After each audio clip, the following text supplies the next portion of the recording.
आचार्य प्रशांत जी कहते हैं, आज हम एक बहुत ही गहरे और ज़रूरी विषय पर बात करेंगे जो हमारे देश भारत की जवानी से, उसके भविष्य से जुड़ा है। ये बात है पढ़े लिखे बेरोजगारी की। आप देखिए, हम में से कितने युवा, कितने पढ़े लिखे युवा सालों साल एक ही चीज़ में लगे रहते हैं, सरकारी नौकरी की तैयारी में। आचार्य प्रशांत जी कहते हैं, भारत में जो सबसे बड़ा झुंझुना होता है वो सरकारी नौकरी का झुंझुना होता है, और हमारा पूरा समाज और परिवार इस झुंझुने को समर्थन देने के लिए बनी है। आप 30-32 साल के हो गए हैं और अभी भी बेरोजगार हैं, लेकिन आप शान से कहते हैं अभी तो हम कंपटीशन की तैयारी कर रहे हैं। और देखिए, परिवार समाज ताली बजाता है। दुनिया के किसी और देश में ऐसा नहीं होता कि इतनी उम्र तक कोई बेरोजगार हो और समाज उसे गर्व से देखे।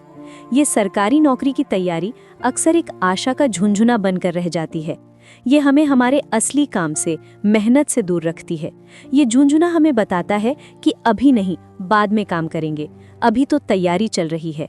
और इस तैयारी में हमारी जवानी के सबसे ज़रूरी साल, हमारे 20 से 35 के साल निकल जाते हैं। आचार्य प्रशांत जी कहते हैं, भारत में जो कम पढ़े लिखे लोग हैं उनमें बेरोजगारी की दर कम है। कारण सीधा है, उनके पास ये झुंझुना नहीं है। एक व्यक्ति जो 4वीं पास है या 8वीं पास है, उसे पता है कि बाजार में उसे कोई बड़ी नौकरी नहीं मिलेगी, तो वो क्या करता है? वो छोटी उम्र से ही काम करना शुरू कर देता है। कोई 16 से, कोई 18 से। वो ये नहीं सोचता कि मैं कोई बड़ा काम क्यों नहीं कर रहा। उसे जो काम मिलता है वो शुरू कर देता है। वो स्किल होता जाता है। वो अपने काम में धीरे धीरे आगे बढ़ता जाता है।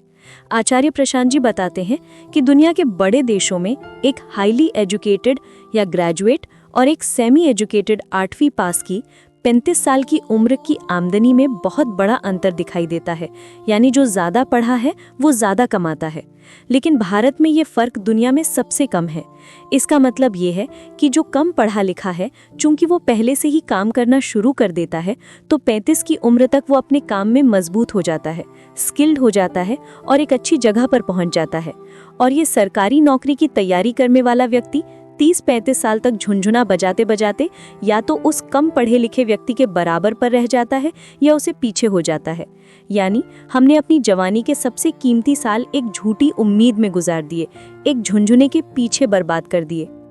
हम अक्सर बेरोजगारी के जो आंकड़े देखते हैं, आचार्य प्रशांत जी कहते हैं, वो भारत की पूरी कहानी नहीं बताते। भारत में बेरोजगारी असल में जितनी है उससे बहुत कम बताई जाती है। जो हमें दिखाई देता है वो अक्सर छिपी हुई बेरोजगारी होती है, जिसे हिडन या डिस्गाइज्ड अनएम्प्लॉयमेंट कहते हैं। एक आदमी कहता है मैं भी तैयारी कर रहा हूँ, पर वो सच में तैयारी नहीं कर रहा होता। वो बस अपने आप को बेरोजगार घोषित करने से बचने के लिए, समाज से ताली बटोरने के लिए ये झूठ बोलता है। वो 1-2 घंटे का काम करके बाकी समय आराम से पड़ा रहता है और कहता है मैं तैयारी कर रहा हूँ। उसको ये मूल्य दिया ही नहीं गया कि जवानी के साल 20 से 35 जी तोड़ मेहनत करके जिंदगी संवारने के लिए हैं। उसे लाज नहीं आती कि वो कुछ नहीं करता। आचार्य प्रशांत जी कहते हैं कि ये पूरी समस्या ये हमारी सोच और संस्कारों की वजह से है। ये हमारे पुराने ज़माने की सोच है। पहले के ज़माने में कुछ लोग खुद कोई काम नहीं करते थे, वो बस बैठे रहते थे और उनके लिए दूसरे लोग काम करते थे। आज भी बहुत लोग वैसे ही बनना चाहते हैं, काम कम, आराम ज़्यादा। हमारी सोच हमें यही सिखाती है कि बड़ा आदमी वही है जो खुद मेहनत नहीं करता और आराम से बैठकर खाता पीता रहता है। हम मेहनत करने वाले इंसान से जलते नहीं हैं, हम उस इंसान से जलते हैं जो मेहनत किए बिना आराम से जी रहा है। हम मेहनत करने वाले को देखकर कहते हैं बेचारा गरीब है इसलिए मेहनत करनी पड़ती है, और जो रिश्वत या मुफ्त की खाता है उसको समाज में इज्जत मिलती है। ये हमारी जाति प्रथा में भी दिखता है। सबसे ऊपर वे लोग होते हैं जिन्हें मेहनत नहीं करनी होती, वो बस ताकत, सम्मान और आराम से खाना चाहते हैं। आचार्य प्रशांत जी कहते हैं यही कारण है कि भारत की ब्यूरोक्रेसी दुनिया की सबसे भ्रष्ट ब्यूरोक्रेसी में से एक है, क्योंकि उसमें लोग प्रवेश ही इस भावना से करते हैं कि अब करना कुछ नहीं है, बस बैठकर खाना है। हम मेहनत को पूछते नहीं हैं। हम एक ऐसी जगह चाहते हैं जहां एक बार पहुंच गए तो फिर कोई मेहनत नहीं करनी पड़ेगी।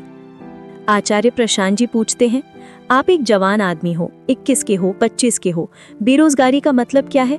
आप कहते हैं मेरे पास करने को कुछ नहीं है। आचार्य प्रशांत जी कहते हैं ये बात गलत है। काम की कमी नहीं है, निकलो, देखो, जहाँ कहीं भी कुछ गलत हो उसको ठीक करो।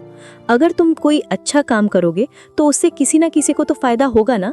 जब फायदा होगा तो लोग तुम्हें उसके बदले में पैसा दे देंगे। जैसे अगर आपका मोहल्ला गंदा है तो उसे साफ करो और हर घर से बोलो, मोहल्ला मैंने साफ किया है, बदले में हर घर से 50 रुपए लूंगा। लो, मिल गया रोजी रोटी। हम इसे छोटा काम कहकर नजरअंदाज कर देते हैं और हमारे लिए छोटा काम सिर्फ वही होता है जिसमें पैसा नहीं आता। याद रखिए, ये मत सोचिए कि काम शुरू करते ही तुरंत बहुत पैसा आने लग जाएगा। असल में मेहनत और काम कितना अच्छा है यही सबसे जरूरी है। पैसा या फायदा मिलना बाद की बात है। तो इस समस्या का हल क्या है? अपनी सोच और आदतें बदलो। आचार्य प्रशांत जी कहते हैं, मेहनत और संघर्ष को सम्मान देना सीखो। जो व्यक्ति मेहनत कर रहा है, संघर्ष कर रहा है, उसको इज्जत दो। जिसके पास बिना कमाई का पैसा है, चाहे विरासत में मिला हो, उसे इज्जत मत दो। किसी की मेहनत या काम को हल्का मत समझो। आचार्य प्रशांत जी कहते हैं, जो 10-10 साल तैयारी करते हैं वो संघर्ष नहीं कर रहे। असली संघर्ष तो वो है जो आपको जमीन पर लाकर काम करने की सीख देता है और कुछ बनाने की बात बताता है। जब भारत मेहनत और संघर्ष करने वालों की कद्र करेगा, जब हम काम और मेहनत को सम्मान देंगे, तब बेरोजगारी खत्म हो जाएगी। कोई बेरोजगार हो कैसे सकता है जब करने को इतना कुछ है? अपने जीवन में काम को आनंद और संतोष से जोड़िए। अपने काम को इसलिए मत करिए कि पैसा कमाना है, बल्कि इसलिए करिए कि वो करना ठीक है। पैसा खुद ब खुद उसका फल बनकर आएगा। आप सुन रहे थे सही दिशा, जहां हम जीवन से जुड़ी सच्चाइयों की बातें करते हैं। अगर आपको ये वीडियो अच्छी लगी तो कृपया हमारे चैनल को सब्सक्राइब करें। धन्यवाद।